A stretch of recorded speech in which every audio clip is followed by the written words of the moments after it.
Thank you to everybody who asked me to do this case. I will do my best. It is highly detailed. Welcome to Creep Time on TikTok with Silas Dean. This is the disappearance of Bryce Laspisa. Bryce is a couple of days into his sophomore year of college when his friends start to notice that he's exhibiting strange behaviors, he's becoming paranoid and consuming substances, so they contact his parents. Concerned, his parents insist that he makes the 7-hour drive back home to stay with them. But the following morning, they get an alert of a service request at a rest stop called Button Willow, so they contact the station. They end up getting a hold of a serviceman who says he'll go check to see if Bryce is still around because he filled up his tank with gas just a few hours before. He does find Bryce, but finds that he's been sitting in the same exact spot for over 3 hours. His parents get a hold of him, and despite the odd behavior, they just end up insisting that he gets on the road. When he's still not home, his parents end up contacting the police. The phone company ends up doing an emergency trace of his cell phone and finds that he is still at this rest stop. It had been like an additional 9 hours of him sitting in the same exact location. Police do show up that evening and they're able to find him, so they end up questioning him. They run a sobriety test, but all of his behavior seems normal and they just have him call his parents, who surprisingly, despite all of this strange behavior, just insist that he gets back on the road. A few more hours go by and the same serviceman from before actually contacts the parents and says that he is still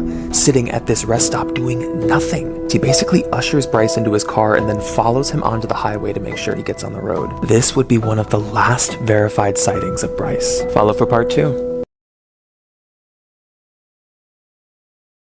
This is part 2 of the disappearance of Bryce Laspisa. After he finally gets on the highway, his parents call him and they demand to know where he is. They want to know what landmarks he's around, what he's seeing. He ends up just saying it's too dark, he can't see anything, but his GPS says he'll be home by 3 in the morning. He then calls them back just after 2 a.m. and tells them that he's too tired to drive and he's going to pull off for the night. This would be the last conversation they ever have with Bryce. 6 minutes after that call, Bryce's car is caught on security camera going off-road. He had veered off the highway for an unknown reason and just starts accelerating through rough terrain going up towards a cell tower. At 2:15 a.m. his car is caught on the security camera and then disappears for 2 hours, which are completely unaccounted for, and is then seen one last time at 4:29 a.m. At 5:15 a.m. he floors his car going downhill and flips it off a 25-foot ledge into a ravine, but survives the crash. The car is found by the following morning with the window kicked out and all of his belongings inside, but he is nowhere to be found. Police conduct a number of searches using trace canines that were able to track that after the crash he was able to travel pretty far on foot, but then at some point his trace just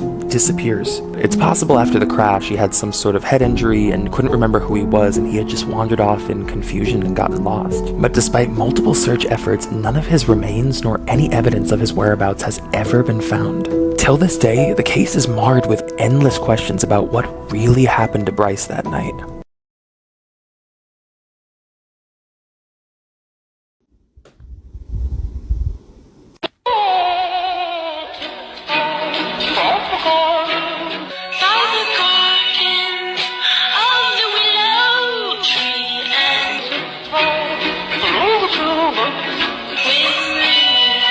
The photo behind me looks pretty normal, right?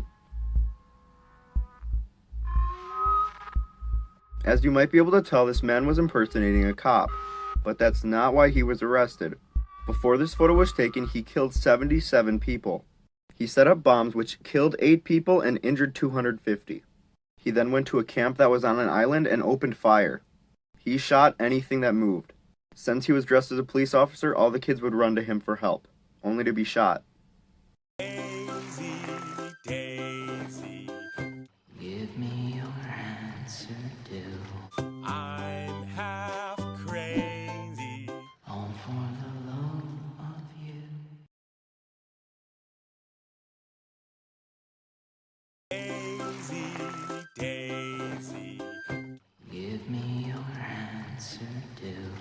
I'm half crazy, all for the love of you.